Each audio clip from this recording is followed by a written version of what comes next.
नाम के साथ इन्होंने सैयदा लिखा हुआ है, लेकिन पोस्ट जो लगाती है वो बिल्कुल भी सैयदों को प्रमोट करने वाली नहीं लगाती हैं, खुली-डुली पोस्ट होती हैं इनकी।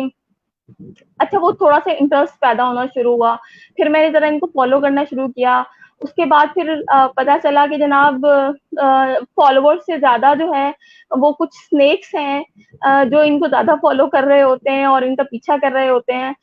उसमें और ज़्यादा इंटरेस्ट पैदा होना शुरू हुआ। उसके बाद जनाब पता चलना शुरू हुआ कि जनाब इनकी ज़िंदगी जो है वो सही वाली खुली किताब है। फ़ेसबुक वाली किताब भी है और खुली किताब भी है।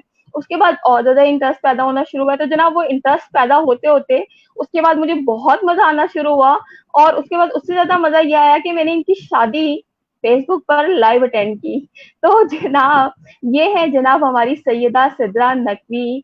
बहुत अच्छी, बहुत क्यूट लड़की है और बेहतरीन दोस्त भी हैं, फ्रेंडली हैं, हँसमुख हैं और बहुत जल्दी दोस्ती करने वाली हैं।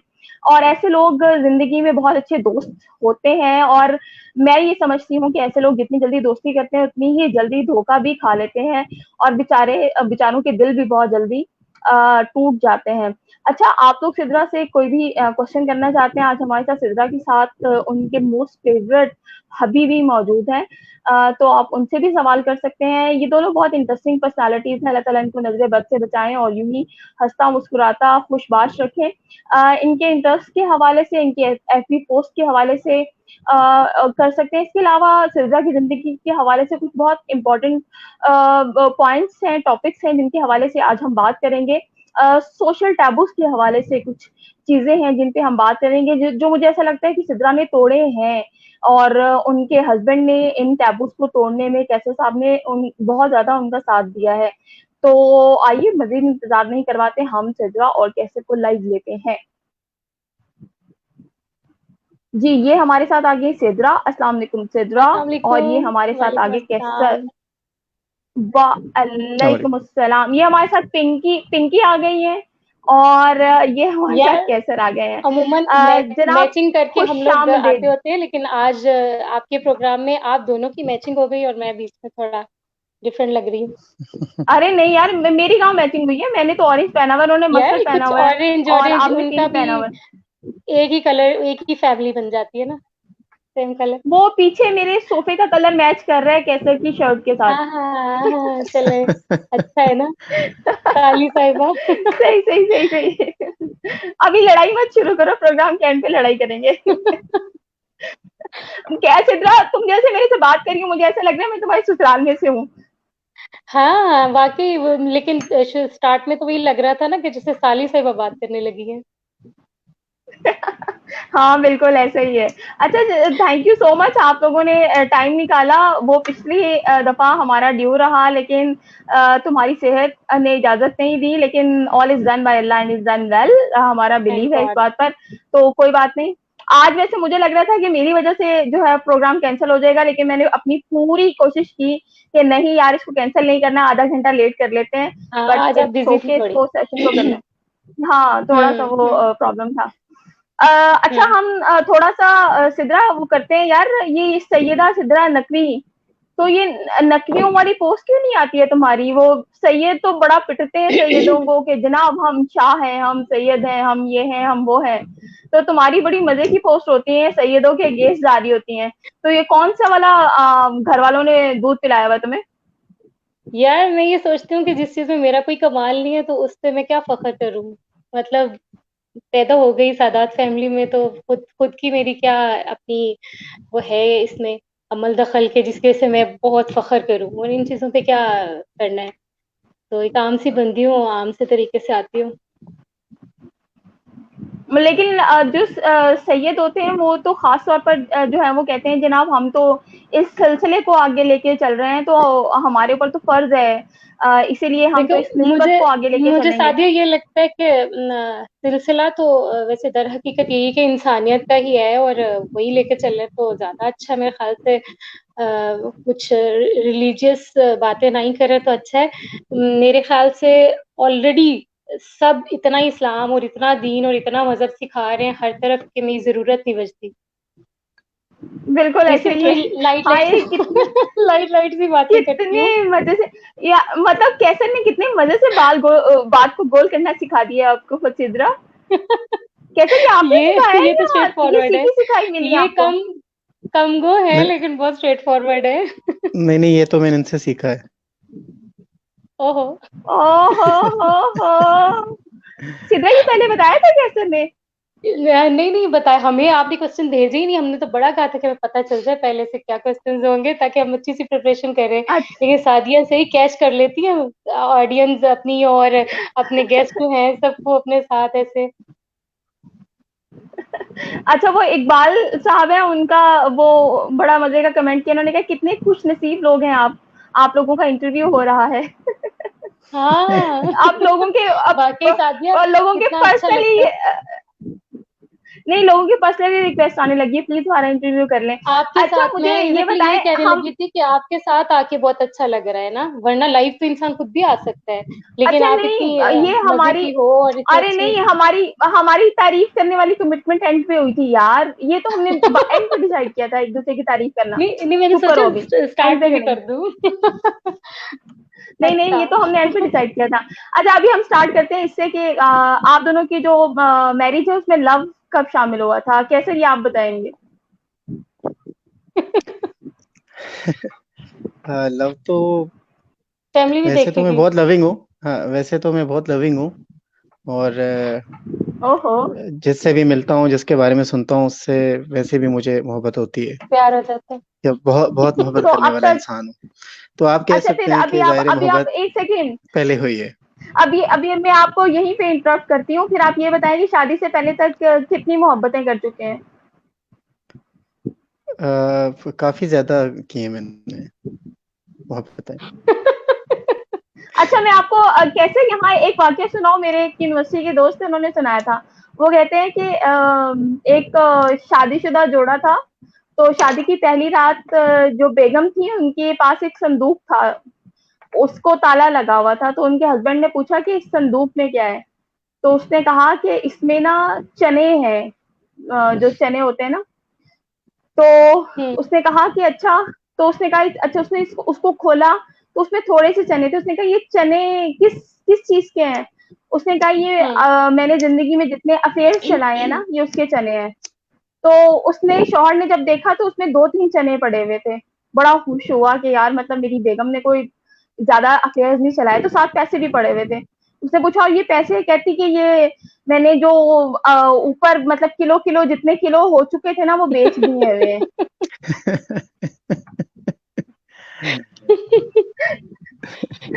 तो इसीलिए इनके अब मैंने कभी किसी से, जी जी, इनके जितने किलो मैंने बेचे थे ना, उनसे मैंने कुछ चीजें खरीद ली थी अपनी।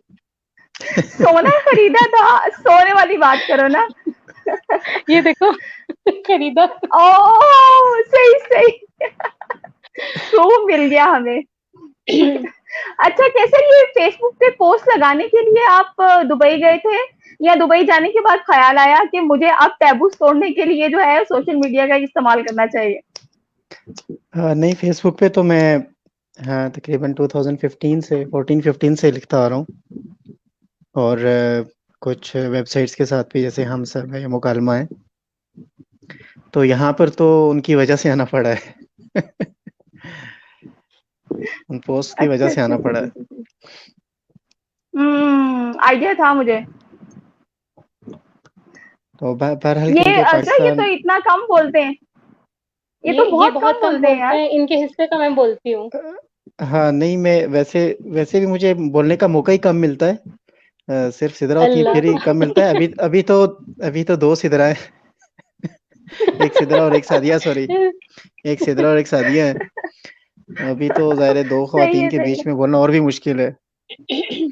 नहीं नहीं, सादिया वैसे मुझे भी ऐसा तो है आप, ना कि बोल बोलने के बाद जो भुगतना पड़ता है ना, वो फैमिली को या मतलब उस बोलने वाले को, वो उससे बचने के लिए ना, उससे ताकि हमें भुगतना पड़े, इनको बाहर निकाला, मतलब ये बाहर निकले।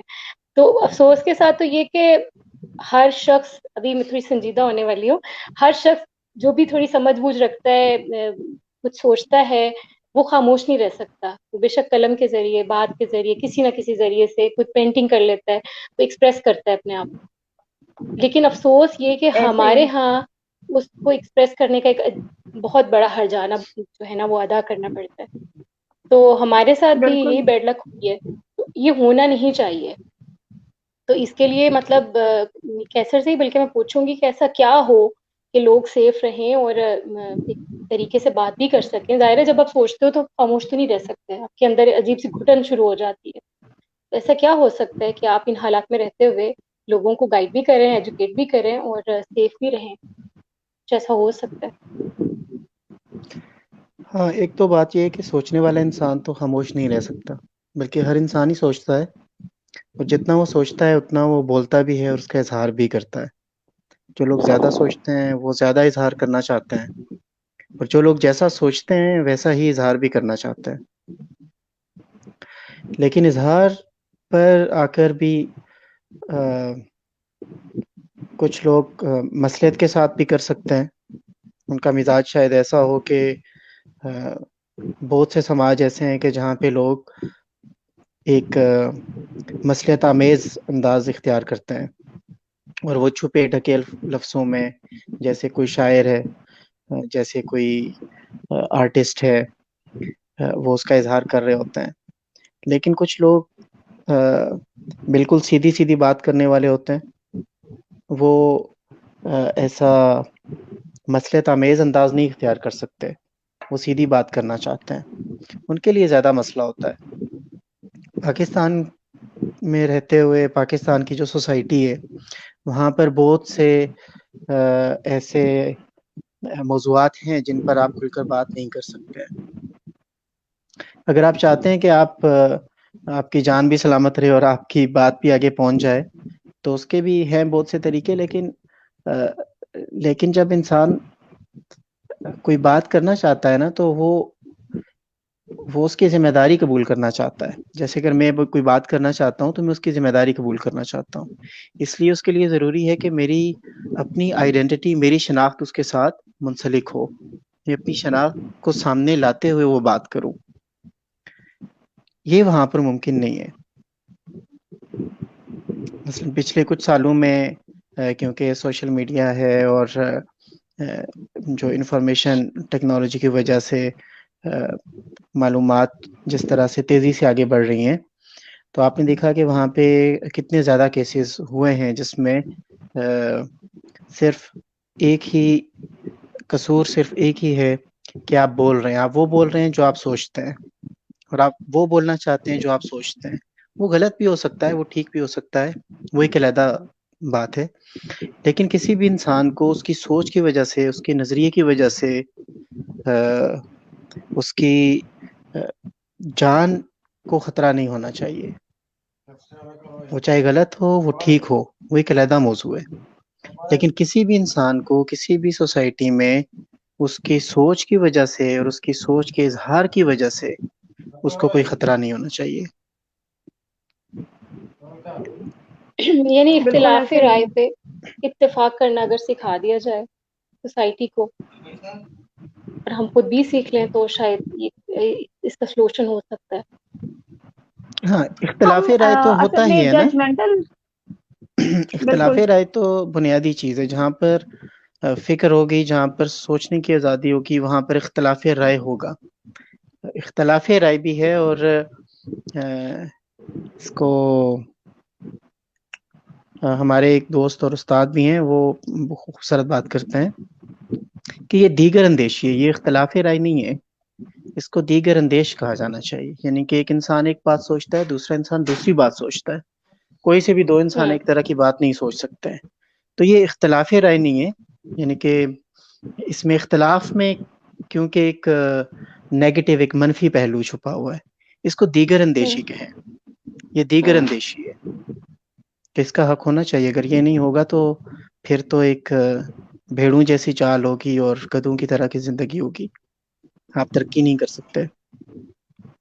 ट्रू ट्रू ट्रू बिल्कुल बिल्कुल अच्छा बड़ी सीरियस गुफ्तगू शुरू कर दी सिद्रा ने इंटेलेक्चुअल वाली और अगर ये वाली गुफ्तगू शुरू हो जाए तो उसके बाद फिर दिल नहीं करता कहीं इधर-उधर जाने का। फिर इसी तरह के टॉपिक्स पे बात करने का दिल करता है और ये वो टॉपिक्स हैं जिन पे डेफ़िनेटली बात होनी चाहिए और ज़रूर बात होनी चाहिए। पाकिस्तान में अगर हम बात करें क्योंकि मैंने खुद काफ़ी लिखा है टॉपिक्स पर और कैसर ने बड़ी ज़बरदस्त बात की। मैं जब सियासत पर लिखा करती थी हमारे यहाँ इलेक्शंस का दौर था। मैंने जब कुछ ब्लॉग्स लिखे थे तो मुझे फिर बहुत कोडेड वर्ड्स में लिखना पड़ता था अपनी सोच को, क्योंकि आप खुला लिख नहीं सकते, किसी जमात पर तनकीद नहीं कर सकते।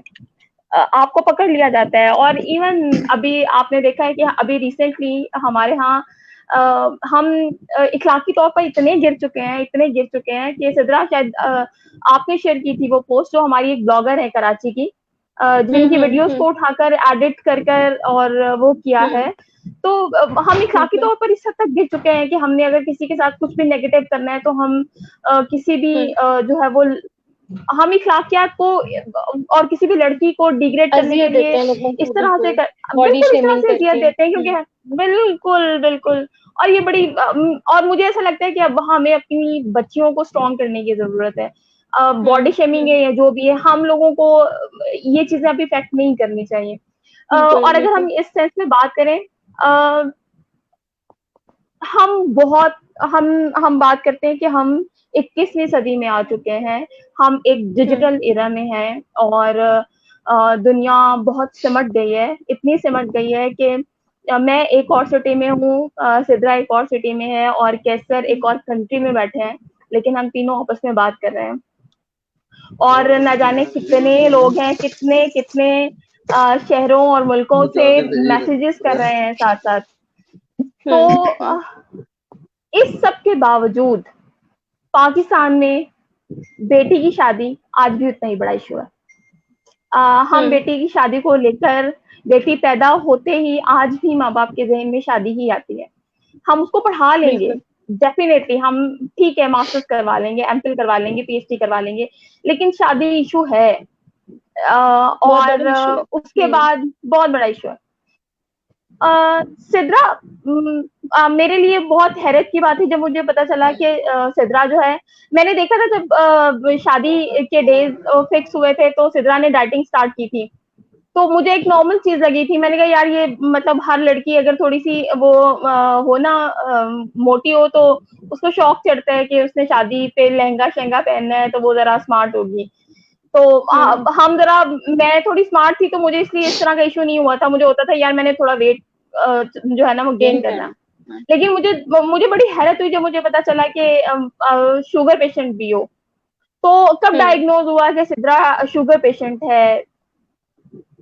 अच्छा यार डायग्नोज तो तकरीबन 2-3 साल हुए हैं, ज़्यादा देर नहीं हुई। सही। लेकिन मैंने इसका शोर बहुत मचाया है। उसकी उसकी वजह ये थी कि मैं चाह रही थी कि लोगों को ज़्यादा से ज़्यादा पता चले और ये एक टैबू टूटे। क्योंकि जब मुझे कुछ डिप्रेशन से और मैं ओवरवेट थी, तो इसके जो रीज़न्स हैं उनमें सबसे बड़ा रीज़न जो है मोटापा होता है, ठीक है? जीन्स में भी हो तो बिल्कुल। हो सकता है किसी भी एज में हो सकता है, इसके लिए ज़रूरी नहीं है कि आप ओल्ड एज में जाके आपको डायबिटीज़ होगी। मोटापा और आपका लाइफ़स्टाइल, आप अगर कम चलते हैं, फिज़िकल एक्टिविटी आपकी नहीं है और आप फूडी हैं, तो आपको कभी भी जो है ना शुगर हो सकती है, डायबिटीज़ हो सकती है।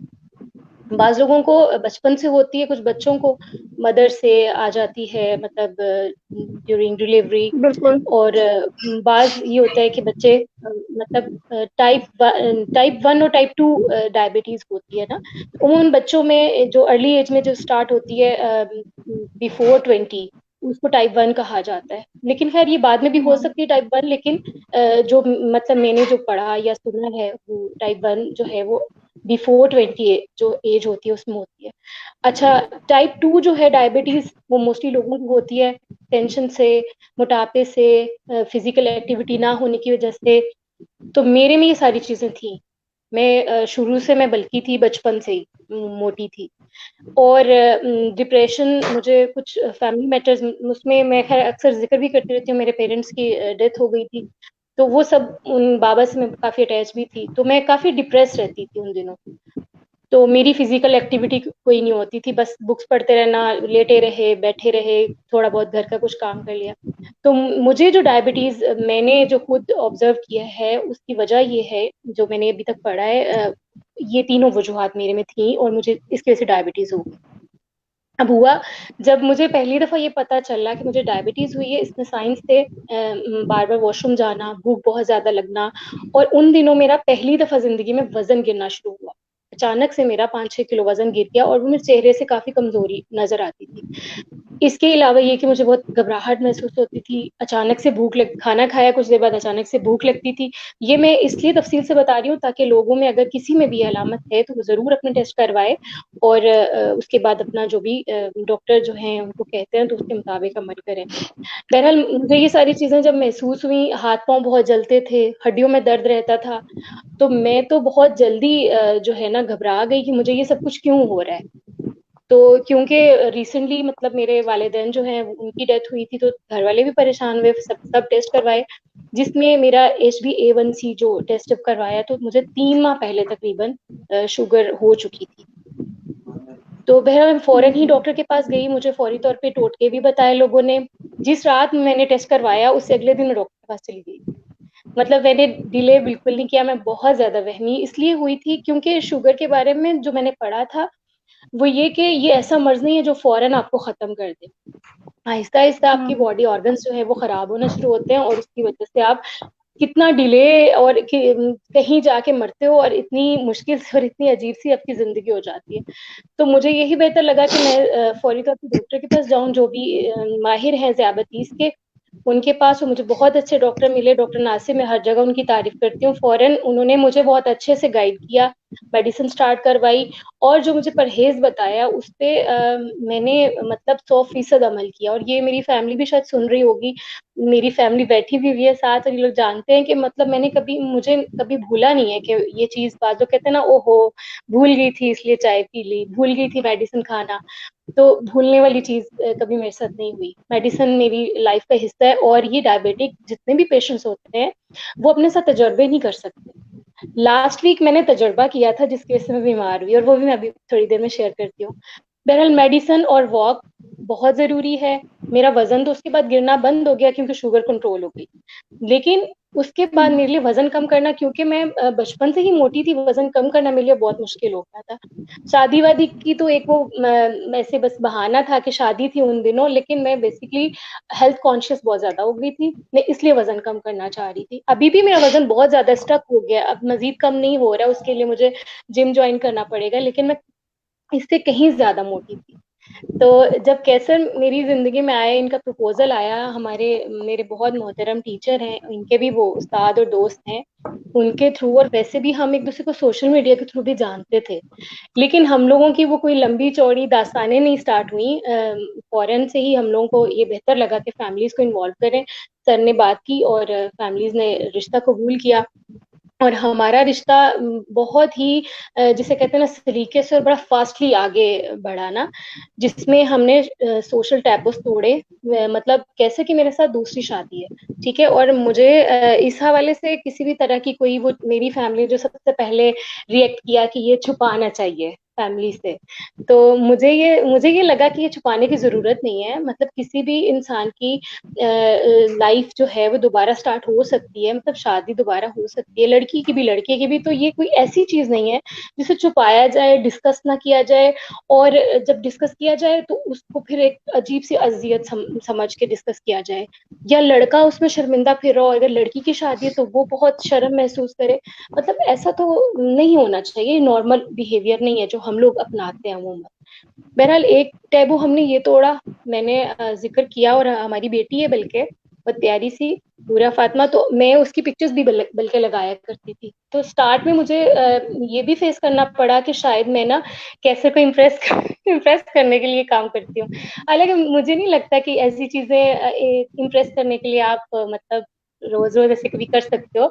ये मुस्तकिल है, हमारा रिश्ता तो मुस्तकिल है, एक आध दिन तो बंदा कर लेता है। बहरहाल ये सब चीजें एक सोशल टैबो का हिस्सा था, जिसमें बेटी का जिक्र ना करना और ये सब चीजें। कैसर ने मेरे ख्याल से जो सोशल टैबू तोड़े, उसमें मुझे इस तरह कबूल करना कि जैसे मैं हूँ, किसी भी हाँ तरह हाँ से हाँ, एक मुझे सेकेंड, इन्होंने एक सेकेंड, एक ये सेकेंड, नहीं जो बताएंगे, कैसर ये ने नहीं जो बताएंगे, ये नहीं, बिल्कुल नहीं आप बोलेंगे। आप मुझे कैसर से बात करने दें। आप अपनी कीजिए। तेज दाम को थोड़ा सा रोकिएगा। Thank you so much. मुझे अंदाजा हो जी, गया। आप यहाँ एक्सीडेंट ना हो जाए ना, वो शेख रशीद की वो जो आजकल ट्रेनें चल रही है ना, फाटक नहीं लगे हुए, तो एक्सीडेंट्स बड़े हो रहे आपको हैं। बताऊं, ये अच्छा इनके कैसर, किस्से की बातें मुझे समझनी पड़नी पड़ती है और बतानी पड़ती है, ये खुद ये नहीं बताएंगे, लेकिन खैर शायद आज बता दे और मैं भी सुन लूं। आपको कैसर ने सिर्फ अच्छे ट्रांसलेटर की वजह से तो नहीं एक्सेप्ट कर लिया? नहीं, वो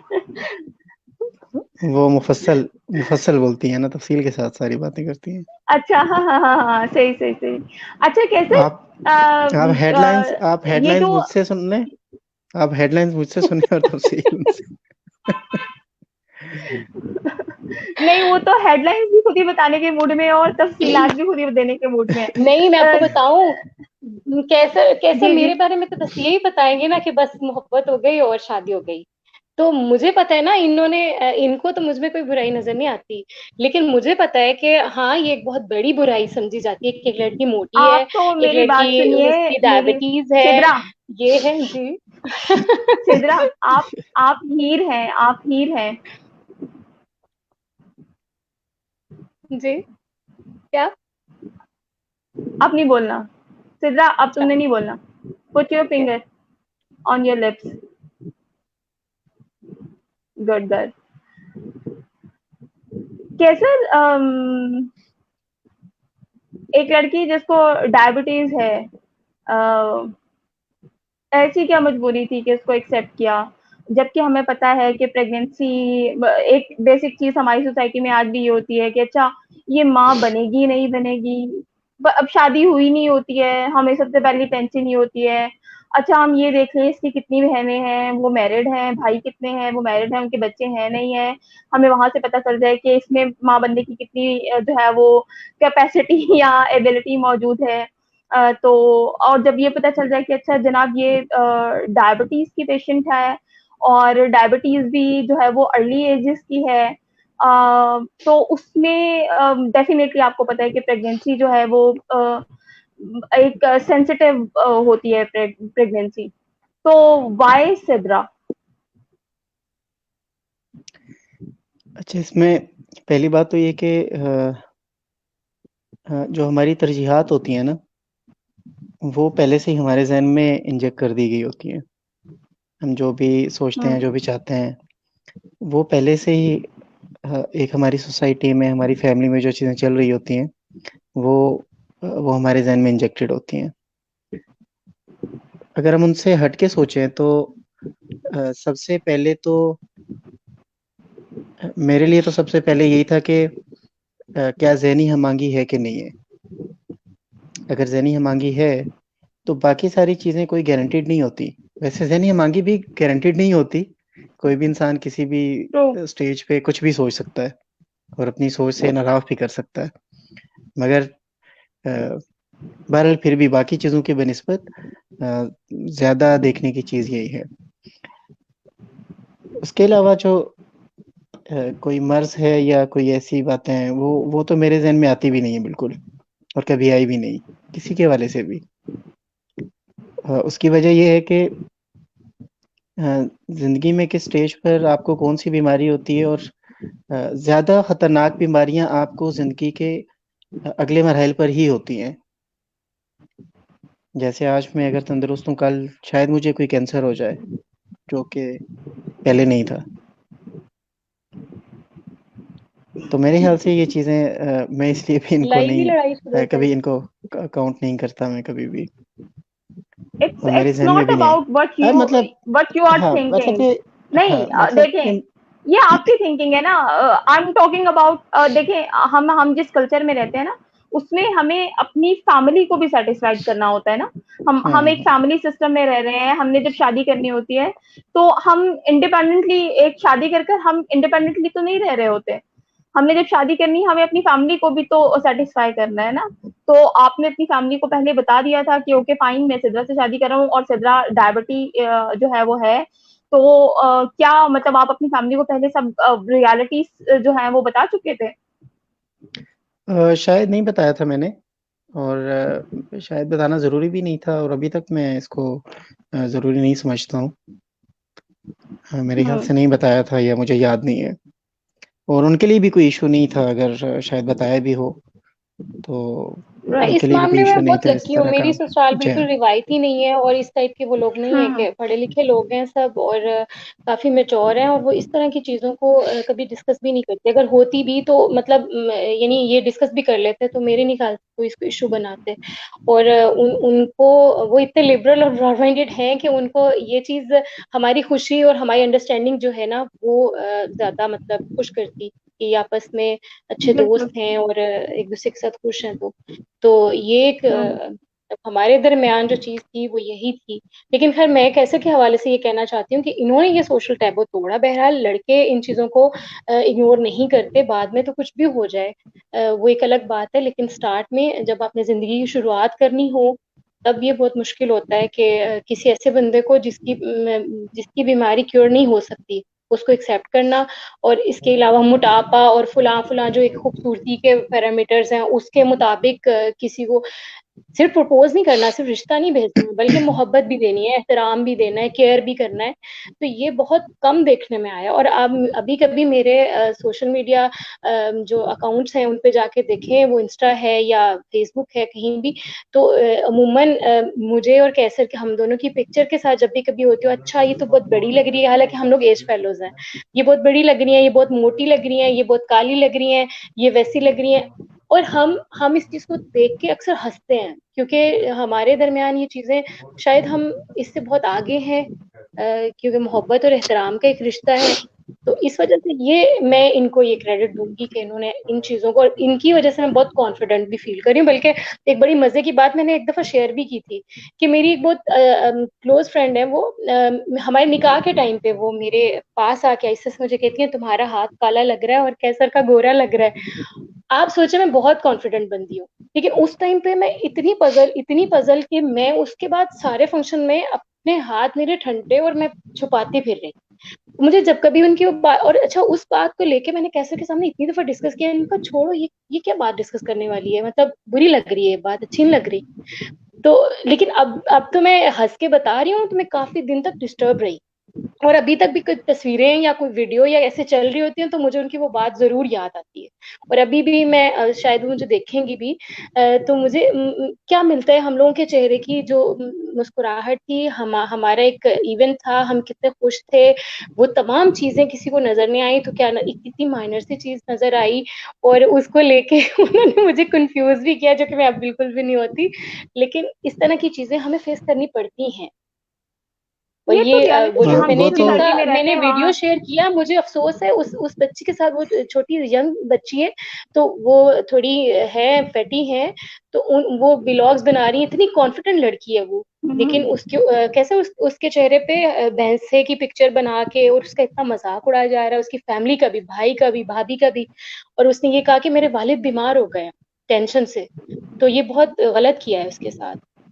हम हुँ। जिसके साथ भी करते हैं, किसी के चेहरे को लेके, उसके जिस्म को लेके या रंगत को लेके, ये बहुत गलत करते हैं लोग, नहीं इन करना चाहिए। खुराफात की आप लिस्ट बनाएँगे ये तो बहुत तवील है ना, लेकिन जो बॉडी शेमिंग तो बहुत आम है हमारे यहाँ। ये तो हम मतलब मज़ाक से बिल्कुल। लेके, बल्कि मैं खुद भी इसका शिकार हूँ, कभी ज़हन से ऐसी बात ज़ुबान से निकल जाती है, क्योंकि ज़ाहिर है एक एक उम्र का तवील हिस्सा ऐसे ही कल्चर में गुज़ारा हुआ है। लेकिन ये बॉडी शेमिंग तो बहुत आम है और हम इसको गलत भी नहीं समझते हैं। किसी को कमतर करने के लिए, और कहना भी, मिसाल के तौर पे फलाँ काला है, तू काली है, बोना है, फिरना है, गंजा है। ये मतलब ये वर्ड्स तो बहुत आम है और इसको गलत नहीं समझा जाता हमारे यहाँ। तो बॉडी शेमिंग नहीं, नहीं, कोई इसको अब तो इमोरल नहीं इंटरनेशनली पाबंदी कहा लगा या दी नहीं है ना? समझा जाता। हाँ है, लेकिन नहीं, हमारे नहीं, यहाँ तो रंग बहुत गोरा आम है करने ना। वाली क्रीमों पर पाबंदी लगा दी है। रंग आपको पता है, रंग गोरा करने वाली क्रीमों पर पाबंदी लगा दी है। अब फेयर हाँ, एंड लवली मुझे तो अभी को कुछ दिन फेयर पहले को लेने गई हूँ, मिल गई है मुझे। नहीं कहाँ नहीं खबर नहीं, सी कोई लगी अभी है, करना मुझे अभी तो चाहता है मिल तो उन्होंने गई करे। है। देखें, कोई नहीं नहीं करना अभी चाहता है तो उन्होंने करे। नोटिफिकेशन निकाला ना। काला बिल्कुल। करने काला नहीं, करने वाली सादिया आप कड़ी ठीक भी कह होनी रही हैं। चाहिए। हाँ ना, काला हाँ करने वाली बिल्कुल कड़ी ऐसा भी ही होनी ठीक चाहिए। है। कह रही हैं, ऐसे ही अगर कोई है और करना चाहता है पाबंदी तो करे, होनी भी चाहिए। लेकिन किसी दूसरे इंसान को तो हक नहीं है ना कि वो किसी को कहे और उसको कमतर समझे इस वजह से, या कमतर बिल्कुल करने के लिए बॉडी कहे शेमिंग उसको। को जितना मैंने फेस किया है, मैं बचपन में इतनी काली होती थी, इतनी काली होती थी, और मुझे सब काला, मतलब मेरी छोटी बहन थी वो बहुत फेयर थी, और मेरी बड़ी बहन बहुत फेयर थी, और मैं सेंटर में काली थी, हम्म और मतलब मुझे सब इग्नोर करते थे। और मुझे आई नो मैंने कितना साइकोलॉजिकली मैं कितना प्रेशराइज होती थी। और ऐसा ही है। मैंने मतलब इवन सब लोग अभी भी वो पोइम्स एक शेर है ना, वो बचपन का जो गाना है, मेरे बचपन के दिन, मुझे आज तक कभी हुँ, वो गाना अट्रैक्ट नहीं किया, क्योंकि आई नेवर लव माय बचपन। मुझे नहीं अच्छा लगता अपना बचपन। मुझे पता है कि मैंने वो बॉडी शेमिंग फेस की हुई है, और हुँ, कोई मुझे पसंद नहीं करता था just because of my complexion. और आज मेरा कॉम्प्लेक्शन फेयर है तो एवरीवन लव्स मी। और अब हुँ, मुझे सबसे ज्यादा अट्रैक्ट थी वो लोग, वो बच्चे करते हैं, वो लोग करते हैं जिनके कॉम्प्लेक्शन जरा डार्क होते हैं। अब मुझे सबसे ज्यादा वो लोग अट्रैक्ट करते हैं, मैं उन सबसे ज्यादा अटेंशन, सबसे ज्यादा लव उन लोगों को देती हूँ। तो अच्छा, हमारे साथ बहुत से लोग हैं जिनके मैसेजेस आ रहे हैं, मैं लंबे लंबे मैसेजेस दिए, मैं मैसेजेस नहीं पढ़ी हूँ। जफर है, इकबाल है, नजर हुँ। है, प्रिंस तूफानी है भाई। सादिया सादिया चिश्ती ने इतने सारे मैसेजेस किए मैं ना, वसीम हसन है। और शादी तो सादिया बार बार जान ये ही कह नहीं रही है, रही।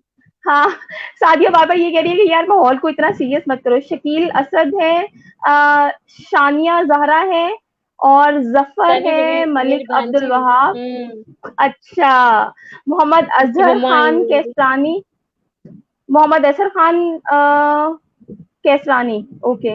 मैंने कहा ये कैसरानी है तो शायद ये भी आपकी फैमिली से हो। मुश्तबा इस्लाम है, नजर अब्बासी है, अ, नजर अब्बास, ये सबको सब लोग हमारा बार बार बार बहुत सा बार सलाम और बार। बहुत सा प्यार। सब खुश रहें। राबिया बसरी भी है, सिदरा राबिया को भी आप जानती होगी ना। जी, राबिया को मैं जानती हूँ, हाँ, राय हमारी शाहिद ग्रुप में। हैं और समीर हारून हैं। ठीक है जनाब, ये समीर जो है ये भी दुबई से हैं जनाब। कैसर, अच्छा कैसर, हाँ, हम बात करते हैं सोशल मीडिया की। हमारे यहाँ जब अब टीवी और चैनल्स की भरमार है, और अब हम देखते हैं कि खासतौर पर न्यूज चैनल्स की बहुत ज्यादा भरमार है। अ, हम जहाँ न्यूज़ चैनल्स की बात करते हैं तो वहीं पर अनफॉर्चुनेटली क्योंकि मेरा अपना ताल्लुक भी जर्नलिज्म से है, और मैं खुद बहुत कुछ फेस करने के बाद मैंने ये डिसाइड किया था कि मुझे कोई न्यूज़ चैनल ज्वाइन नहीं करना, क्योंकि मैंने बहुत से रवैये देखे वहाँ लोगों के। नहीं, आपको वहाँ औरत को वो रिस्पेक्ट नहीं मिलती जो हमारी सोसाइटी में चाहिए, और वहां पर औरत बैठकर बात नहीं कर सकती, क्योंकि बहुत बड़ा माफिया है। आप किसी के खिलाफ आवाज नहीं उठा सकते। और अभी रिसेंटली हमारा जो एक बहुत बड़ा वाकया, वो जहरा वाला वाकया हुआ। उनके हस्बैंड जो है वो आसमा शराजी के प्रोग्राम के प्रोड्यूसर हैं। अ, अंदाजा लगा सकते हैं आप कि आसमा शराजी के प्रोग्राम का प्रोड्यूसर, जो इतने सालों से प्रोड्यूसर है, एक शख्स, और प्रोड्यूसर और प्रोग्राम होस्ट का एक बहुत करीबी इंटरेक्शन, क्लोज इंटरेक्शन होता है प्रोग्राम के प्रोड्यूसर का और होस्ट का। तो आप कैसे नहीं अंदाजा लगा सकते कि उस इंसान की नेचर कैसी है, और उसका अपनी वाइफ के साथ जो है वो, या दूसरी खवातीन के साथ ताल्लुक कैसा होगा। जहां तक मैं इन लोगों को जानती हूँ, मेरी अकल के मुताबिक या मेरी समझ के मुताबिक बहुत आसानी से आप अंदाजा लगा सकते हैं कि इस शख्स की नेचर जो है वो कैसी है।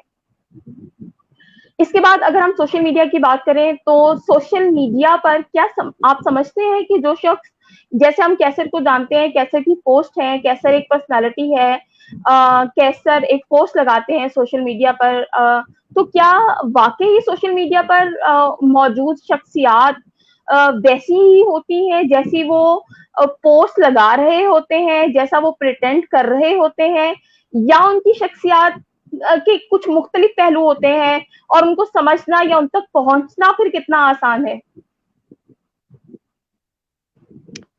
पहले मैं बोलूं? जी। आप ही बोलेंगे, सिद्रा से सवाल अच्छा नहीं है मेरा। अच्छा अच्छा। जहाँ तक जो पाकिस्तान के जितने भी दोस्त हैं ना हमारे साथ सोशल मीडिया पे या सोशल मीडिया पे लिखते हैं, आपने एक चीज नोट की है कि फेक आईडी से लिखी हुई पोस्ट जो है वो ज्यादा रियलिटी के करीब होती हैं। जो किसी जी के सिर्फ बिल्कुल ऐसे ही है। हाँ, जो किसी की अपनी असल आईडी में लिखी हुई है वो इतनी ओरिजिनल आपको नहीं लगेंगी। बिल्कुल। तो बस यही ऐसे ही है। आप कभी भी, मैं नहीं समझता कि किसी की तहरीर पढ़कर या यहाँ तक कि उससे बात करके भी आप उसकी शख्सियत का उसकी असलियत का बल्कि अ, अंदाजा लगा सकते हैं। बहुत मुश्किल है। बल्कि मैं तो ये अच्छा, यहाँ कहूंगा इसी कि में मैं एक छोटी सी आप बात कभी कहना किसी चाहूंगी। हाँ, जी आप आप कभी सिद्रा किसी आपने भी करें। नहीं बोलना। सिद्रा आपने भी नहीं बोलना, अभी कैसे बोल रहे हैं? आपको फाइन हो जाएगा, डबल फाइन होगा अब। तो हम देखते नहीं कि हमारे यहाँ जिनसे हम मिलते जुलते हैं उनके उनके बारे में भी हमारी राय गलत हो जाती है। हम बाज़ औक़ात कोई सही अंदाज़ा नहीं लगा सकते। गलतफ़हमी हो जाती है हमें। हम हमें नहीं पता होता कि वो असल में क्या है और हम क्या सोचते हैं। तो सोशल मीडिया तो बहुत ही एक बहुत वास्ट है और उसमें हर इंसान का एक अपना उसकी अपनी इंटेंशन है। वो किस लिए लिख रहा है, कोई नाम के लिए लिख रहा है, कोई शोहरत के लिए लिख रहा है, किसी के अच्छे इरादे हैं, किसी के मज़मूम इरादे हैं। तो कुछ भी ऐसे किसी के बारे में पढ़ के किसी कुछ का प्रोफेशनल कमेंट हैं। हाँ, प्रोफेशनल स्कैमर्स होते हैं। बहुत से लोग दूसरों की तहरीरें चोरी करके लिखते हैं। बड़ी लंबी तहरीर होगी और नीचे की कमेंट में जाके छोटा सा नाम लिखा होगा राइटर का। कुछ इसकी भी तकलीफ नहीं करते। तो बहुत हम्म। मोहतात रहना चाहिए। सबको ही बहुत मोहतात रहना चाहिए। बिल्कुल, अब Sidra now a, it's your turn. अच्छा, इसी हवाले से मैं बात करूंगी कि एक बड़ी नामी गिरामी शख्सियत हैं और सब जानते हैं उनको। मुझे उनके हवाले से मैं नाम नहीं ले सकती, क्योंकि मुझे जिनके साथ प्रॉब्लम हुआ है वो शायद अभी अलाउ नहीं करें। मेरी दो फ्रेंड्स हैं सोशल मीडिया पे। उन्होंने मुझसे राब्ता ही इस वजह से किया था कि फलां बंदे ने हमारे साथ ये किया, मतलब उनको रिश्ता भेजा, उनसे मोहब्बत प्यार ये सब जतलाया और उसके बाद मंगनी पीरियड में उनसे पैसे लेते रहे और अच्छी खासी अमाउंट 30-30 40-40 लाख, क्योंकि वो अच्छे वेल ऑफ फैमिली से थी। तो वो दोनों ऐसी खवातीन नहीं थी कि ना वो इस एज में थी कि कोई भी उन्हें आके प्रपोज करता या मोहब्बत प्यार में एक जाल में फंसा के उनसे पैसे लेता। ना ही वो ऐसी मतलब कमकल थी। बाकायदा रिश्ते पेश किए और फैमिलीज का आपस में मिलना मिलाना, लेकिन क्योंकि उनके उनके आगे पीछे शायद क्योंकि उनका दावा ये था उस जो मेल सेलिब्रिटी हैं कि मैं ही अपने घर का बड़ा हूँ। तो वो लोग यही सोचती रही कि इनके दोस्त अहबाब और इनके जो बाकी लोग हैं, क्योंकि ये सब हमें जानते हैं और भाभी भाभी, बल्कि सोचे पूरा गैंग नहीं होता जैसे भाभी भाभी बोलते हैं सब, उस लड़की को भी बोल रहे हैं उस लड़की को बोल रहे हैं एक ही वक्त में, उन्हीं दिनों में। और वो मतलब खेल रहे हैं दोनों के साथ, वो एक शख्स और एक के सामने दूसरी को बुरा बना रहे, दूसरी के सामने पहली को बुरा बना रहे और दोनों से अच्छा खासा पैसा लिया। और एक से तो बल्कि अपनी पोइट्री और चीजें वगैरह लिखवाने में कुछ बड़ा उनका लगाव था अदब की तरफ, और वो समझ बूझ रखती थी, उनसे इस चीज में भी मदद लेते रहे। बहरहाल ये अब मुझे एक बात बताएं, मैं चाहूं तो एक पोस्ट लगाऊं और लिख दूं, लेकिन वो खवातीन मुझे मना कर रही हैं क्योंकि वो शायद अब लीगल वे से उसको करेंगी, या जैसे भी वो बेहतर समझे, शायद वो मुझे देख भी रही हूँ तो कुछ देर बाद देख लेंगी और ये बात उन तक भी पहुंच जाएगी हमारा लाइव सेशन जो है। तो किस पे ट्रस्ट करें? हर शख्स ने अपने फैन फॉलोअर्स जो हैं उनके जरिए से अपना एक अच्छा खासा मजबूत हल्का अहबाब गैंग बना लिया है। जो उनको प्रोटेक्ट भी करता है और वो कमा भी रहे हैं इससे, और उनका एक प्रोफेशन ये है, और सामने मतलब फ्रंट पे उनके कुछ और चल रहा है, जैसे कोई किताब लिख रहा है, कोई बिजनेस कर रहा है, कोई टूरिज्म है, किसी का कुछ है, लेकिन बैक पे वो अच्छे खासे मतलब धोखेबाज इंसान है, और वो इस तरह लोगों के जिंदगियों के साथ खेल रहे हैं। और ये सिर्फ एक केस नहीं है, इससे पहले भी वही इंसान कई लोगों की जिंदगी के साथ खेल भी चुका है। तो किस तरह पकड़े, किस तरह कहें, जो बात करेगा उसके लिए क्या क्या सबूत नहीं बना दिए जाएंगे, उसको किस तरह से नहीं पकड़ा जाएगा, उसके ससुराल के जरिए अप्रोच करके। यानी अगर मैं आज बात खुल के कर दूं तो शायद मेरे ससुराल तक बात जाए, कैसे शायद मुझे इतनी आजादी देंगे, बल्कि ये तो ये समझते हैं कि आजादी देना क्या होता है, वो आपका राइट है, वो आपकी है, शायद ये इस मामले मुझे कुछ नहीं कहेंगे, लेकिन जाहिर है मेरी लाइफ इससे मुतासिर हो सकती है। हाँ, मैं ये गुजारिश करूँ, वो लड़कियां सामने आए, वो खुद इस अपने मुद्दे को उठाएं, तो हम उसका भरपूर साथ देंगे। लेकिन सादिया, किस तरह से साथ दें? वो भी सोशल मीडिया पे ऐसी पोस्टर लगाते हैं कि जिसमें खवातीन के हरासमेंट पे मजम्मत की जाती है, जिसपे वो गरीब तबके के लिए आवाज भी उठा रहे हैं, भूखे कभी किसी भूखे नादार की तस्वीर लगा के अल्लाह ताला से इंसाफ मांग रहे हैं। तो किसको कहें, किससे बात करें?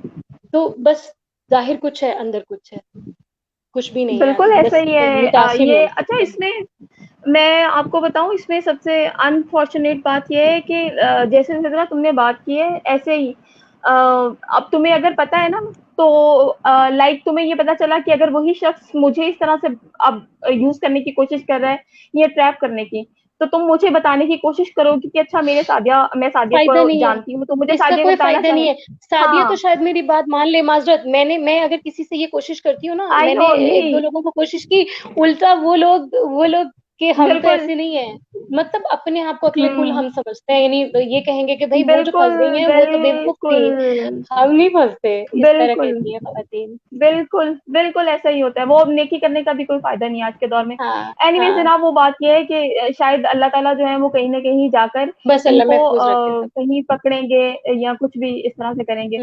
कैसे ये हम्म, जो अभी बात की थी ना कि कई कुछ लोग ऐसे हैं कि जो आपकी कुछ लोगों की पोस्ट चोरी कर कर और लगा देते हैं और फिर एंड पे कमेंट में जाकर जो है थोड़ा-सा क्रेडिट देने के लिए नाम लिख देते हैं। अच्छा, ये एक बहुत बड़ा प्रॉब्लम बन चुका है हमारे यहाँ। हम पोस्ट उठाते हैं, ये सिर्फ यहाँ की बात नहीं है, क्योंकि हमारे यहाँ इतनी वेबसाइट्स बन चुकी हैं, हमने किसी की खबर भी बनी हुई खबर उठाई है, हमने वो भी लगा दी, और सोशल मीडिया पे तो बेइंतहा ये काम चलता है ना, आपने किसी की भी पोस्ट उठाई और उठा के लगा दी। और जहाँ तक आपने ये बात की कि हम जो फेक आईडीज़ हैं, उनके ज़रिए से ज़्यादा सही एक्यूरेट कंटेंट लिखा गया होता है, लेकिन वही कंटेंट लोग जो हैं बड़ा सँभल कर अपनी आईडीज़ को यूज़ करते हैं। हम्म, ये एक पहलू है। एक पहलू ये भी है कि अगर एक आईडी सिद्रा की है, एक आईडी कैसर की है या मेरी आईडी है, मुझे कभी किसी किस्म का कोई प्रॉब्लम नहीं हुआ अपनी आईडी से। मेरे दिल में जो भी होता है या मैं सोसाइटी में कुछ भी देख रही होती हूँ, मैं उसको पोस्ट कर देती हूँ। सिद्रा की वॉल पे भी मैंने उसी तरह की चीज़ें देखी हैं, और कैसर आपकी वॉल पर तो मैंने बियर भी की हैं कुछ चीज़ें, इवन खुदा के हवाले से भी। हम लगाते हैं, जो हमारे दिल में होता है हम लगा देते हैं, और उसके ऊपर हम कमेंट्स को भी जो है वो बियर कर रहे होते हैं, और उन कमेंट्स पे हम बहुत ज़्यादा हाइपर होकर भी जो है वो जवाब नहीं दे रहे होते हैं। हम अपने टेम्परामेंट को कंट्रोल रखकर जो है वो जवाब दे रहे होते हैं।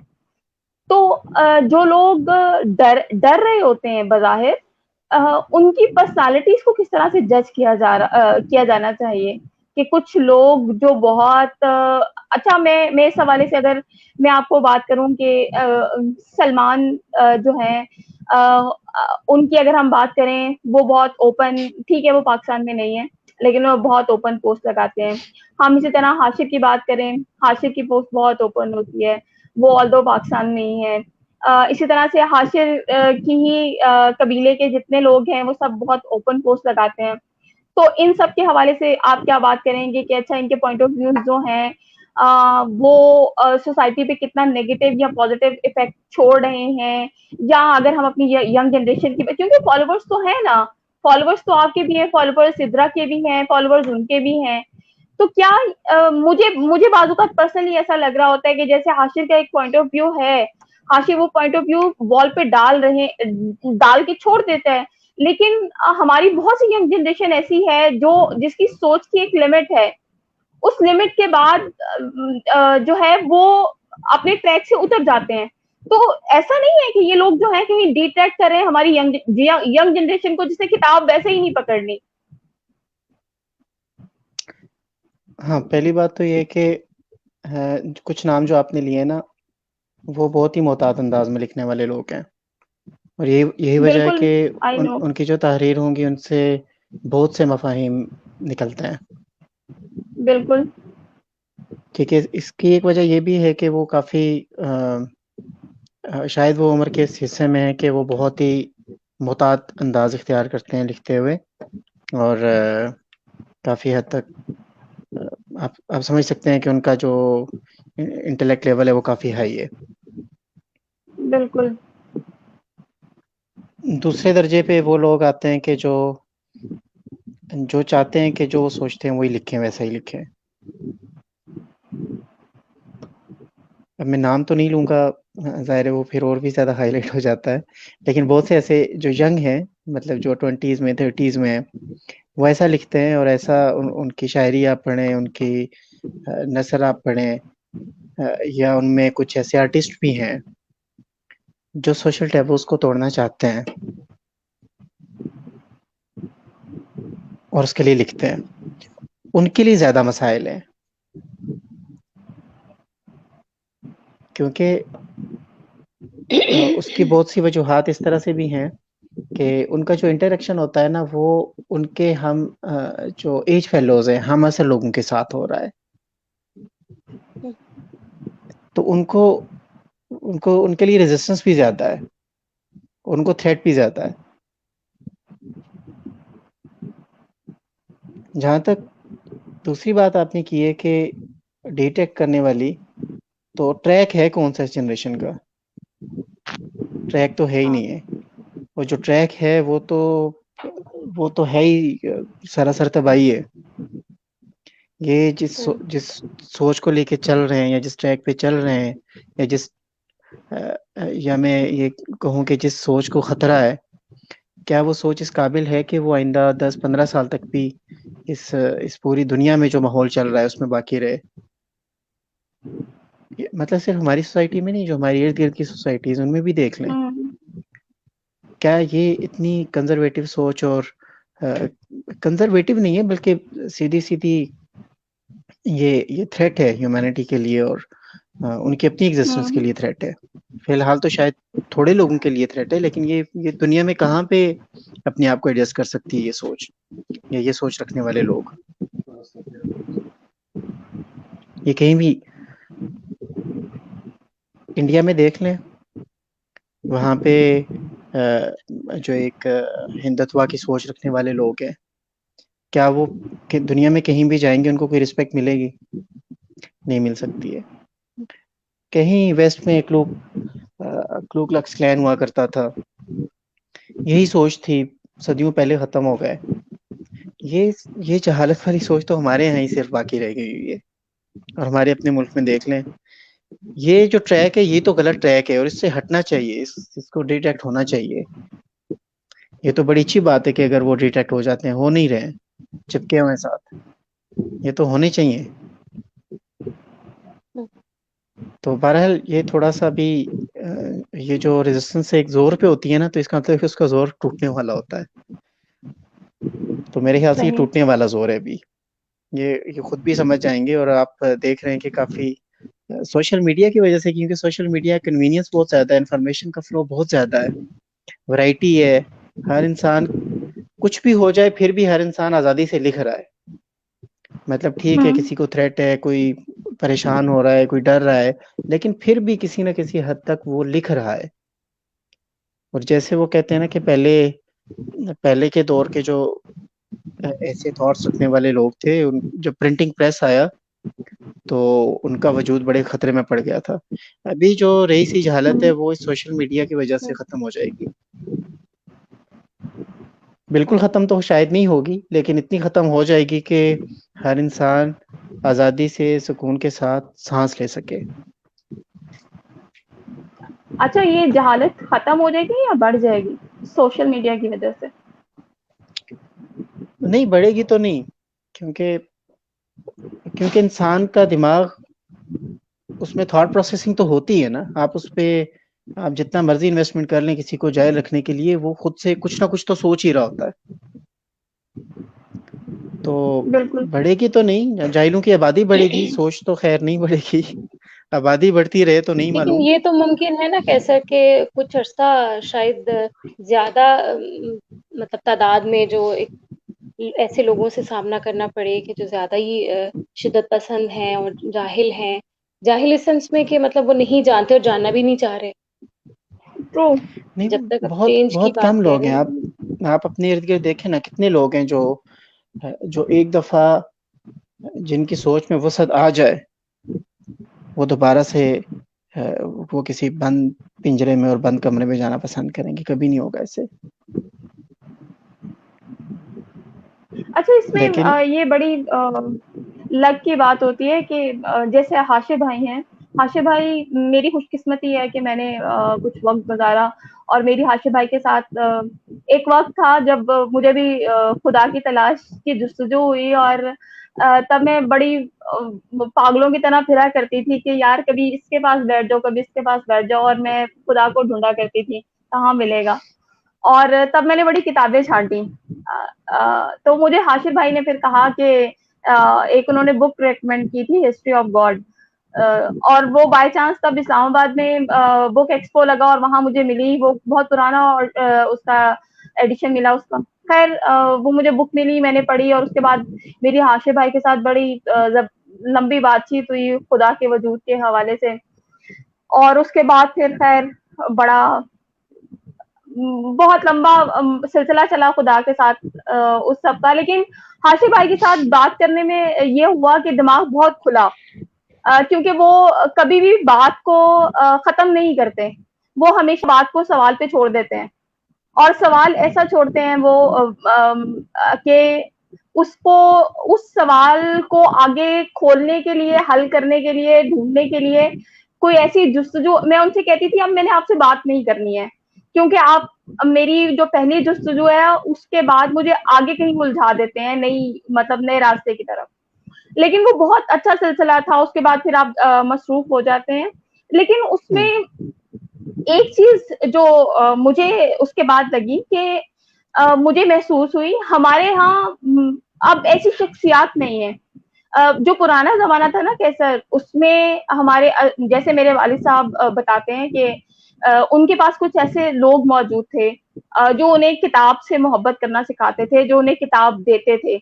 मुझे याद है कि हमें घर में हमारे वालिद साहब ने माहौल ऐसा बनाया हुआ था कि जब मैं 8वीं जमात में थी तो मेरे वालिद साहब ने हमें वासिफ साहब और कुदरतुल्लाह शाह साहब की किताब हमारे हाथों में लाके थमा दी थी, और हमने उस जमाने में वो पढ़ी थी। गो समझ कुछ नहीं आई थी, लेकिन हमने पढ़ ली थी। और मैं 10वीं जमात में थी जब मैंने राजा गीत पढ़ी थी, और मुझे जहर लगी थी वो किताब। मैंने कहा या अल्लाह, ये क्या मतलब, वो जैसे जिगजैग जिगजैग कोई ऐसी चीज होती है, मैंने वो पढ़ी थी। और मुझे उसके बाद मैंने अब राजा गीत पढ़ी तो मुझे अब मतलब मैंने चौथी बार अब पढ़ी है तो समझ आई है। मैंने जिंदगी में 4 स्टेजेस में पढ़ी उसको, लेकिन समझ अब आई।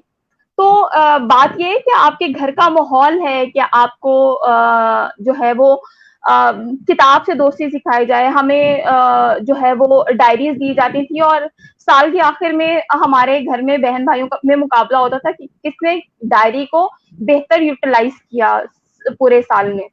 तो ये एक चीज थी जो अब नहीं, हमारी आज की जनरेशन में नहीं है। और किताब से मोहब्बत नहीं है हमारी हमारी आज की जनरेशन को। मुसन्निफों के नाम याद नहीं है। एक अभी रिसेंटली आपने देखा होगा, हमारी हुकूमत ने, पंजाब गवर्नमेंट ने कुछ किताबों पर पाबंदी लगाई। जैसे ही पाबंदी लगाई, मैं अपने रूम में थी और मैंने सिर्फ खास खास खबरें नहीं सुनी, मैंने तफसील सुनी सिर्फ, और तफसील में मैंने किताबों की तफसील सुनी, मुसन्निफ का नाम भी नहीं सुना।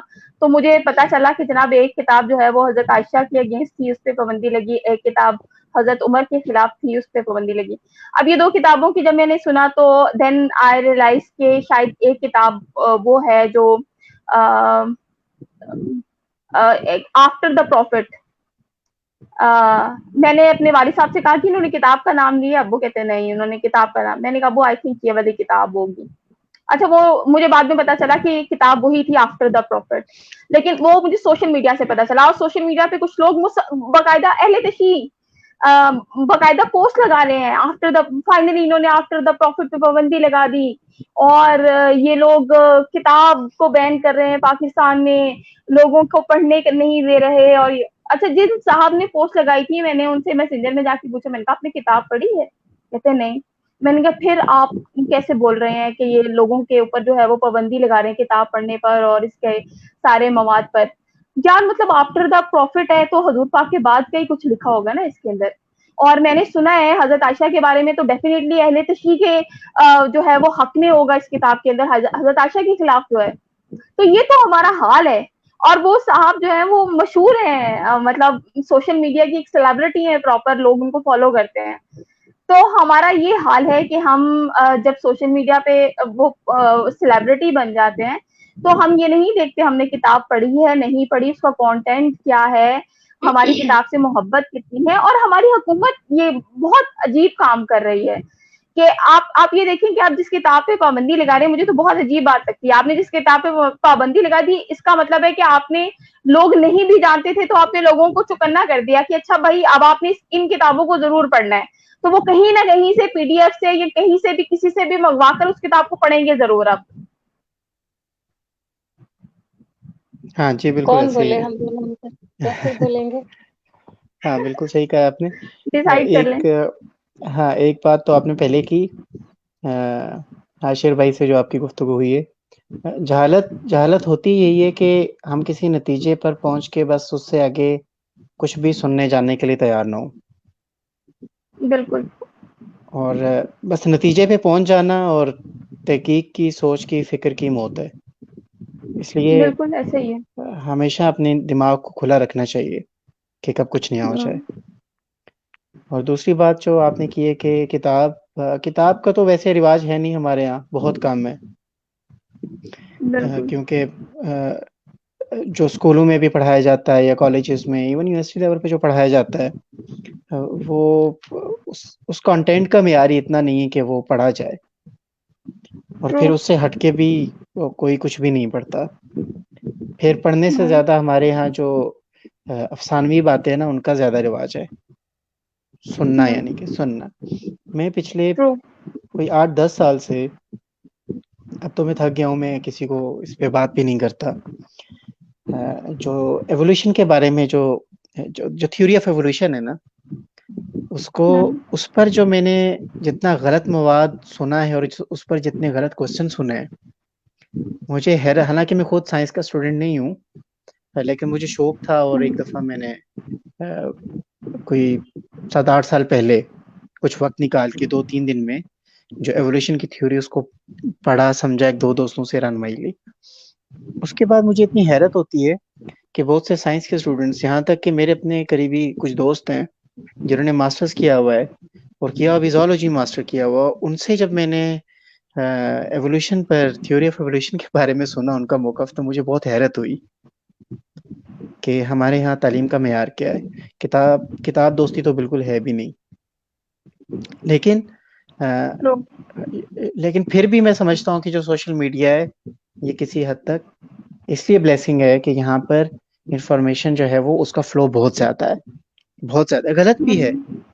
यहाँ पे अभी तक वो फ्लैट अर्थ वाले ग्रुप्स भी आपकी नजरों से गुजरे होंगे सोशल मीडिया पे। फ्लैट अर्थर हैं बहुत ज्यादा, और पाकिस्तान में तो सेमिनार भी हुआ, पिछले पिछले साल हुआ था कराची में फ्लैट अर्थर्स का। गलत इन्फॉर्मेशन भी है, ठीक भी है, लेकिन फिर मैं वही बात कहूंगा कि इंसान का दिमाग है ना, वो जहालत पैदा करनी पड़ती है, जहालत पर इन्वेस्टमेंट होती है, लोगों को जाहिल रखना पड़ता है।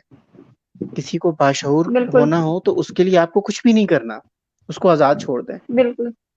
और इंसान की फितरत बहुत बेचैन है, इंसान बेचैन फितरत का मालिक है। उसके अंदर एक कुछ ना कुछ तो रहती है कि असल क्या है, हकीकत क्या है, सच क्या है।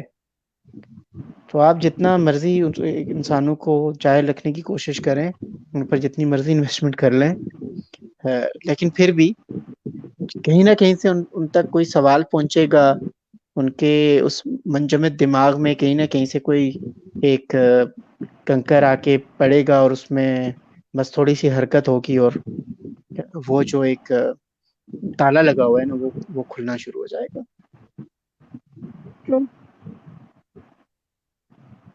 सिद्रा, आप कुछ कहना चाहेंगी? कैसर, आपने भी जो बात की इसमें बड़ी मेरे लिए बड़ी एक अमेजिंग चीज ये थी। मेरा 10 साल का बेटा है और मैं हैरान हूँ कि मैंने अपनी जिंदगी के इतने साल गुजार दिए, मेरे जहन में ये सवाल नहीं आया कभी। हमने रिलीजन को मैं हमेशा ये कहती हूँ कि मेरा इनहेरिटेड रिलीजन रहा है। मैंने अब जाकर रिलीजन को स्टडी करना शुरू किया जब मुझे एहसास हुआ कि मेरे पास इनहेरिटेड रिलीजन है, तो अब मुझे रिलीजन को जो है वो खुद से पढ़ना है और देखना है कि मुझे कौन सा रिलीजन जो है उसको लेकर चलना है अब साथ और बाकायदा। तो मेरे बेटे ने मुझसे ये क्वेश्चन किया कि मामा, हमारे जो लास्ट प्रॉफिट हैं उन्होंने हजरत आयशा से, she was just 9 years old, तो ये तो मैरिज की एज नहीं होती, तो उन्होंने क्यों उनसे अर्ली एज में शादी की थी? और ये एक ऐसा वो क्वेश्चन था जो जिसका मेरे पास फौरन से आंसर नहीं था। और अब हम वो वाले पेरेंट्स नहीं है, मुझे इतना पता है कि मैं अपने बच्चे को ये नहीं कह सकती कि बेटा आप अभी छोटे हो, मुझे आपको इसका जवाब नहीं देना। मैंने अपने बच्चों के साथ वो वाला नहीं रखा हुआ। तो देन मैंने उसको बोला कि ओके यार, मैं आपको अभी इसका आंसर देती हूँ।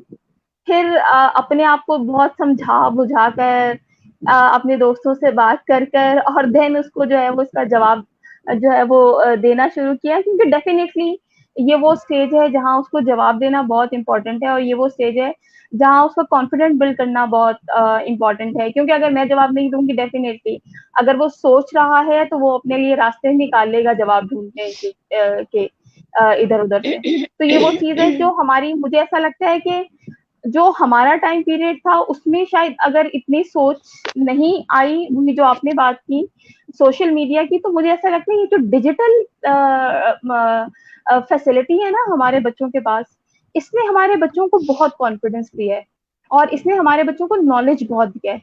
इसने हमारे बच्चों की थॉट प्रोसेसिंग को बहुत तेज किया है, और देखते हैं कि हमारी जो नई जनरेशन है वो होपफुली कहीं हमसे बहुत आगे पहुंचेगी। जी सिद्रा, अब आप बोले।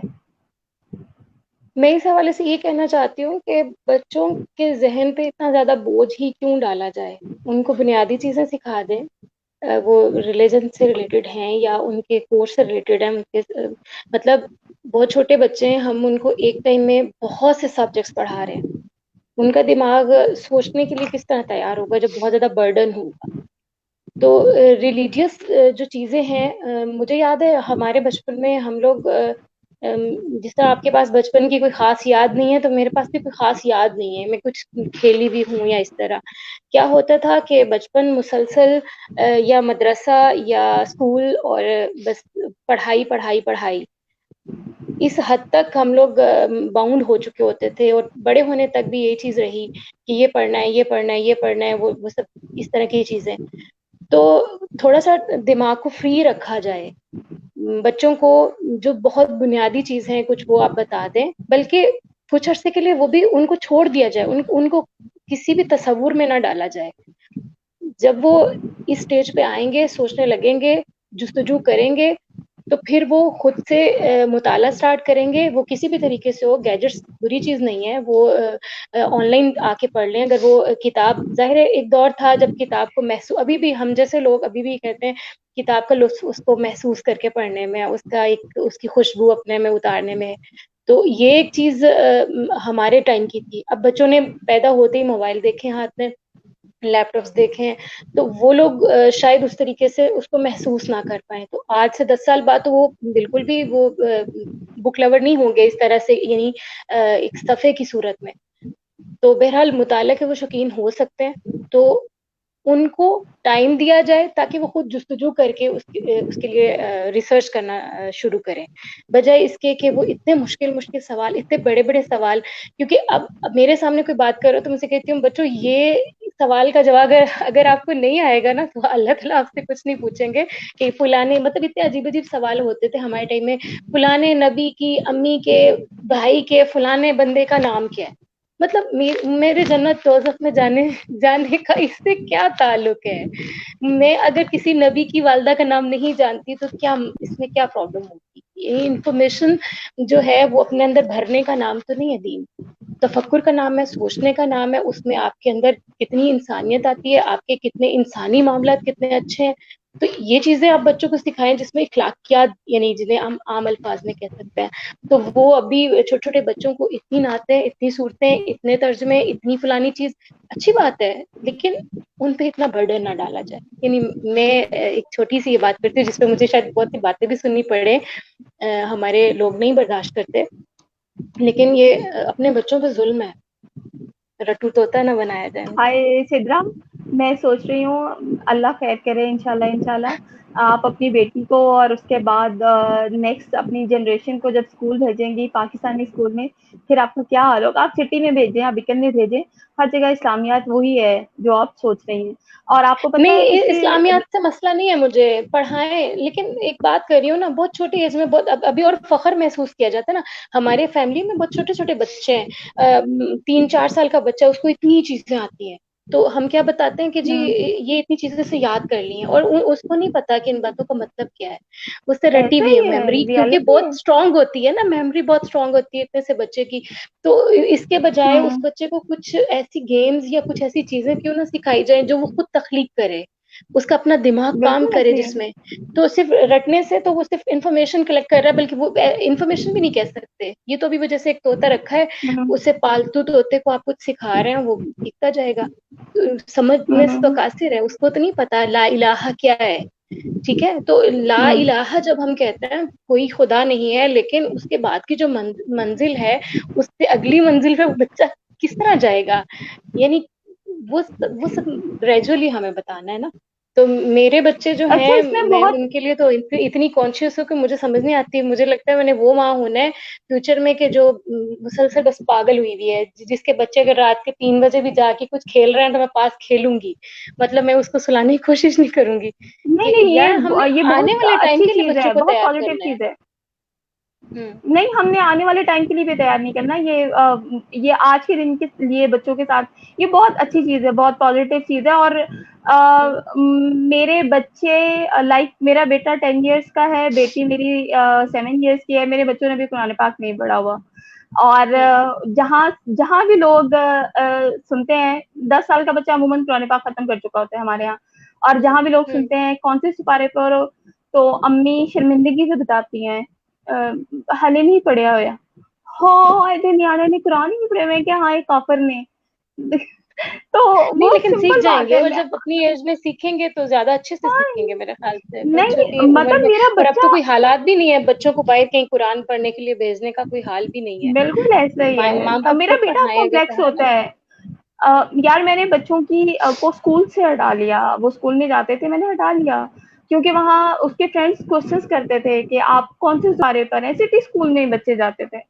तो मैंने कहा अब्दुल आप और उनको आप बोलो। इससे मेरा फ्रेंड माजरत कहता ये है अंदाजा करें कि हमने बच्चों इतनी इतनी छोटी स्टेज पे बच्चों को अच्छे बुरे की जो पहचान है वो इस तरह से करवाई हुई है कि हाँ कौन कितना बिल्कुल, मजहबी है, कौन कितना बिल्कुल, बिल्कुल मतलब इन रियलिटी चीजों को है। जानता है। तो फिर हम हमने ये बहुत मंदिर एग्रेशन पे, दिया बच्चों को। मंदिर बनने पे जो रिएक्शन है, हम उस पे फिर कैसे हम्म, किसी को कह सकते हैं कि भाई कि दूसरी जो अकलियतें हैं या जो दूसरे मजाहिब है उनका एहतराम करना है, जब इतने छोटे बच्चों को हमने ये चीजें सिखाई हुई हैं। और जब ये सीख के ये वो बड़े हमने होते हैं तो उनका रिएक्शन इतना ही शदीद होता है। ये ये हमने वो बड़ा अजीब टॉपिक शुरू कर दिया। मेरी अपने अब्बा के साथ बहस होगी। मेरी अपने अब्बा के साथ बड़ी बहस होती है इस पर भी। वैसे कैसे ये जो मजहबी होती हैं इबादत गाहें, ये हुकूमत रियासत के कंट्रोल में होनी चाहिए, क्या कहते हैं आप? हाँ, होना तो सब कुछ रियासत के कंट्रोल में ही चाहिए, लेकिन रियासत पाकिस्तान थोड़ी सी अलग है। वहां पर रियासत पाकिस्तान यही मस्जिदों के कंट्रोल में है। Unfortunately special case. आप ये देखें कि इस्लामाबाद की लाल मस्जिद रियासत की मस्जिद है, लेकिन उस पर भी रियासत का कंट्रोल नहीं है अनफॉर्चुनेटली। और ये तो मैं हम नहीं अपने कह अब्बा सकते को मिसाल सादिया, दे रही थी। शायद रियासत का अपना ही कंट्रोल हो और वो रियासत इसी अंदाज में ही कंट्रोल करना चाहती हो। जब जी चाहा एक मोब को खड़ा कर दिया सामने और जब जी चाहा बिठा दिया। बहरहाल ये बड़ी सेंसिटिव बातें हैं। मसला ये है कि मजहब जो है वो रियासत जो है मतलब उस यानी रियासत का कोई मजहब नहीं होना चाहिए, सेकुलर स्टेट होनी चाहिए। एक जो वाज़ेह मौक़िफ़ है, हर इंसान का ज़ाती मामला होना चाहिए, मजहब मिस इबादतगाहें, सिदरा नकी, मदारिस आप ये तमाम इस्लामी चीज़ें जो है ये आगे रियासत के इस्लामी कंट्रोल में होनी चाहिए। जमहूरिया नाउ लाहौल वाला कुव्वत इस्लामी जमहूरिया पाकिस्तान में बैठकर ये खातून कैसी, ये शिया होते ही ऐसे हैं, वो ना नकली फिर दिखा दिया ना अपना काफिर। कल कल मैंने कोई एक पोस्ट लगाई थी अली के हवाले से, तो मुझे किसी ने पूछा अली वाला कौन, अली वाला से क्या मुराद है, मैंने कहा वही काफिर, बेचारा शिया भाग काफिर। गया। कितनी बुरी बात है ना। देखें ये चीजें हमें फेस करनी पड़ी बचपन से और हमने इस हवाले से इतनी मतलब स्कूल के ज़माने में और कॉलेज के ज़माने में बहुत नफ़रतें मैंने फेस की। सब बच्चों ने अमूमन जो अहले तशय्युह फैमिली के थे। बिल्कुल अब ऐसे तो ही हम है। कहते हैं कि भई ठीक है आप काफ़िर समझें या कुछ भी कहें वो आपका मामला है। लेकिन बहरहाल आप यही बात जो अभी आप बच्चों की बता रही हैं ना, इस स्टेज से ही हमने बच्चों को इस तरीके से एजुकेट किया हुआ है और और मसाइल पैदा आई हुए हैं। कैन अंडरस्टैंड, बहुत साइकोलॉजिकली मैं खुद सोचती हूँ कि अहले तशी के जो बच्चे हैं वो बहुत ज़्यादा प्रेशराइज होते होंगे डेफिनेटली। मैं होती अगर तो मैं डेफिनेटली इस चीज़ का बहुत प्रेशर रहती। और फिर उसकी वजह से थैंक यू सो मच बाज़-औक़ात यार। बच्चे शिद्दत पसंद भी हो जाते हैं। उस सूरत में शिद्दत सही पसंद है। जहाँ पे उनकी अक्सरियत है, जहाँ पे फिर उनका और वो उसको एक जोश और गुस्से के साथ उसका इज़हार करते हैं जब उनकी मुखालफत की जाए। तो वो फिर तहम्मुल का मुज़ाहिरा तो कैसे ऐसा ही कर है। सकते हैं? बहुत देखो शुक्रिया यार सादिया। शिद्दत कहीं कहीं न कहीं से शिद्दत आती ही है। ये जो हम मौलवियों में शिद्दत कहते हैं ना, ये भी ना कहीं से आ रही है। अगर हम साइकोलॉजिकली इन लोगों का एनालिसिस करने लगे, तो हमें पता चले कि हमने किस तरह से इन लोगों को कहाँ-कहाँ से दबाया हुआ है, इनकी नब्ज़ें दबाई हुई हैं, जो ये इस तरह से निकलते हैं। ख़ैर एनीवेज़ इसीलिए हम भाग जाना चाहते हैं दुबई। कैसे हमारे लिए भी जॉब शॉप ढूंढे, हम दुबई जाते हैं। मेरा भाई दुबई गया है, वैसे मेरे पास अभी दुबई से कल परसों परसों चॉकलेट चाहिए हैं। तो अब आपकी तरफ से जो है वो चॉकलेट्स रह गई हैं, सैदरा आपकी तरफ से भी रह दूध गई पिलाई हैं। की तो रस्म जो थी वो आप महरूम दो हुई हुई हैं अभी। हाँ बिल्कुल, आप मुझे दूध उस भेज दें वहां से और आपके लिए चॉकलेट भेज दूंगा यहाँ से। अच्छा ठीक है, आप मुझे एड्रेस भेजें, मैं भाई से कहती हूँ वो दुबई में ही है, वो आपको भेज देगा दूध। नहीं नहीं, दूध सही तो है। फिर मैं आपको चॉकलेट्स भी पाकिस्तान से ही भिजवाऊंगा। नहीं नहीं, अरे क्यों आप पाकिस्तान से क्यों भिजवा, मैंने आपसे कहा है मैं आपको दुबई से दूध भिजवाती हूँ, क्या हो गया। हाँ तो आप दूध दुबई दुबई से का होगा तो कहने का आप चॉकलेट मतलब ये है कि पाकिस्तान की मुझे तो होगी ना। पाकिस्तान का चाहिए ना। दूध तो पाकिस्तानी चाहिए ना मुझे। पाकिस्तान से चाहिए, मैं वो पार्सल करवा देती हूँ। जीजा जी बन के कह रहे हैं ना, वो दूध पिलाई की रस्म वाला दूध। अच्छा सही है, फिर आपने साहिवाल की खालिश भैंसों का दूध पीना है। साहिवाल की भैंसें पूरे पाकिस्तान में मशहूर है, आपको पता है। हाँ सुना है मैंने। चले जी, बहुत थैंक यू शुक्रिया सो सादिया। मच। हंसते मुस्कुराते खुश आबाद शाद रहें आप दोनों यूं ही। आमीन। और आमीन। मेरी दूध पिलाई भी जल्दी से भेज दें और फाइन भी भेज दें, वरना मैं अपनी दुआएं वापस ले लूंगी। ठीक है जरूर। हाँ चलो। नहीं नहीं, मजाक कर रही हूँ। खुश रहो भाई। थैंक यू सो मच, आप लोगों ने टाइम निकाला और थैंक यू। बड़ी अच्छी गुफ्तगू हुई। और आप लोग सोशल मीडिया पर सबसे अच्छी चीज ये है कि हमेशा जो है वो सोशल मीडिया पे लोग एंटरटेनमेंट के लिए और इन सब चीजों के लिए आते हैं। अच्छी चीज ये होती है कि आप सोशल मीडिया पर वो चीज या वो कंटेंट मेरी डालें जान जिससे आई, मेरी जान कहीं आ गई। कंटेंट जो है। अलीज़ा हेलो हेलो, हाय बोलो। आपके कंटेंट से हाय। या आपके किसी वर्ड से कोई किसी पे पॉजिटिव इफेक्ट हो या माशरे में कोई पॉजिटिव चेंज आए या कोई एक हम्म। सोशल टैबू ही टूटे। और इस सिलसिले को आप लोगों ने जरूर जारी रखना है। और एक उससे ज्यादा अच्छी चीज ये है कि सर हमारी सोसाइटी में ऐसा बहुत कम होता है कि हस्बैंड वाइफ के लिए इतना सपोर्टिव हो। तो मुझे बहुत अच्छा लगा, और अल्लाह अल्लाह करे आप लोग एक दूसरे के लिए इतने ही वाइफ भी इतनी सपोर्टिव नहीं होती है बिल्कुल। अक्सर, वो इतना शक करती हैं और सोचे मैंने इनको कितना फ्री हैंड दिया हुआ है। सबर भी कोई मैं भी चीज बस होता है, अभी यही कहने लगी थी। सबर भी, औरत में सबर का मादा मैंने नहीं होता, कहा अभी यही ये कहने ना लगी थी। सादिया सारी तारीफें कैसर की करके तो फोन वो बंद कर देना, मैं बता दूं भाई, ये मैं भी सपोर्ट कर रही हूँ। कैसर की मैंने कभी आईडी चेक नहीं की और कभी कैसर को वो क्या कहते हैं मैसेजेस जरा कहाँ है इस वक्त, ये नहीं कहा। मेरे वो शौहर ने ऐसा मौका आने ही नहीं दिया, ये भी तो कहा जा सकता है ना। एनीवेज, मैं भी यही कहने लगी थी, अल्लाह तुम दोनों को एक दूसरे के लिए इतना ही सपोर्टिव रखे, एक दूसरे के ऊपर इतना ही ट्रस्ट तुम लोगों का रखे, और बुरी नजर से बचाए, और शादाबाद रहो, और ऐसे ही मुआशरे के टैबूज, गंदे वाले टैबूज को तोड़ते रहो, और मुआशरे में और पॉजिटिविटी जो है वो लेके आते रहो। Thank you so much. Thank you very much. Thank you, Allah Hafiz. Allah Hafiz.